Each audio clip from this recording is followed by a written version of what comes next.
बिस्मिल्लाहिर्रहमानिर्रहीम। अस्सलाम वालेकुम। मैं हूं डॉक्टर ज़ियाउल्लाह खान गाजी। यूं तो हमारे ख़ित्ते में बुखार की बहुत सी किस्में हैं और इनमें एक किस्म काला अज़ार की भी है। ये बुखार खून की कमी और इन्फेक्शन की वजह से होती है और यह तमाम उम्र के अफराद को किसी को भी हो सकता है। इसका सबब एक प्रोटोजोन लिशमैनिया डोनोवेनी है, जो कि एक ख़ास किस्म की मक्खी, कुत्तों और मुख्तलिफ जानवरों के पैरासाइट्स की वजह से लगता है। कभी कभार इंतकाल खून की वजह से भी ये बुखार हो जाता है और बच्चों में ये मुरासी तौर पे बीमारियों के तौर पर भी ये सामने आया है। इसके दौरानिया मुद्दत के बारे में कोई हतमी बात तो नहीं की जा सकती, लेकिन ये एक हफ्ते से लेके 1 माह 2 माह तक भी जा सकता है। इसकी पैथोलॉजी, इसके क्लिनिकल फीचर्स, उसकी अलामात और इनका होम्योपैथिक इलाज मैं आज आपको इस वीडियो के अंदर बताऊंगा। पैथोलॉजी में आम तौर पर इसके पैरासाइट्स जिगर, तिली, हड्डियों के गुर्दे और लिम्फ नोड्स के अंदर परवश पाते हैं, जबकि इसके आसार जिस्म की जिल्द पर ज़ाहिर होना शुरू हो जाते हैं और जिल्द पर मुख्तलिफ किस्म के छाले, धब्बे और खून की खराबी के आसार वाज़ेह तौर पे देखे जा सकते हैं। हड्डियों के गुर्दे की खराबी की वजह से जिस्म के अंदर वाइट सेल्स बहुत ज़्यादा कम हो जाते हैं और खून की कमी शुरू हो जाती है, जो कि एक एनेमिक कंडीशन है। जिगर का फेल इसकी वजह से मुतासर हो सकता है और इस बुखार की वजह से जिगर के अंदर रसोलियाँ वगैरह भी बनना शुरू हो जाती हैं। ये खुराक की खराबियों की वजह से खून की नालियों को मुतासर करता है और नामनासिब खुराक और सही इलाज ना होने की वजह से ये तवील शक्ल अख्तियार कर लेता है। अब हम इसके क्लिनिकल फीचर्स के बारे में बात कर लेते हैं। इसका दौरानिया 1 माह से 2 माह और बाज़ हालतों के अंदर कई सालों तक भी देखा गया है कि मरीज़ बहुत अरसा तक बुखार के अंदर मुब्तला रहते हैं और कुछ मरीज़ों के अंदर इसकी अलामात वाज़िया नहीं होती और जिगर की खराबियाँ और तिली के बढ़ने की शिकायत सामने आती हैं। इसमें बुखार गैर मतवातर यानी कि मलेरिया और टाइफाइड की तरह होता है।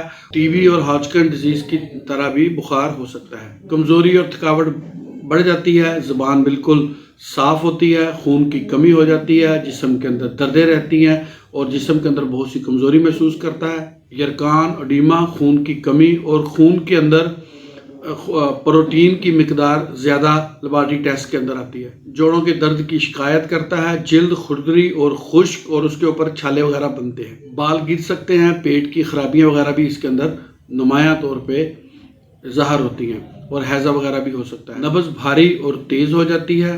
इसके साथ साथ फेफड़ों का वर्म और नमूनिया वगैरह की भी अलामत ज़ाहिर हो जाती हैं।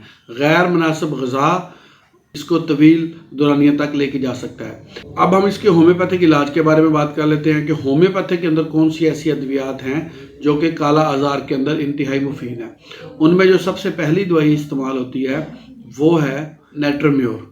नेट्रोम्योर इसके लिए इंतहाई मुफीद दवाई है।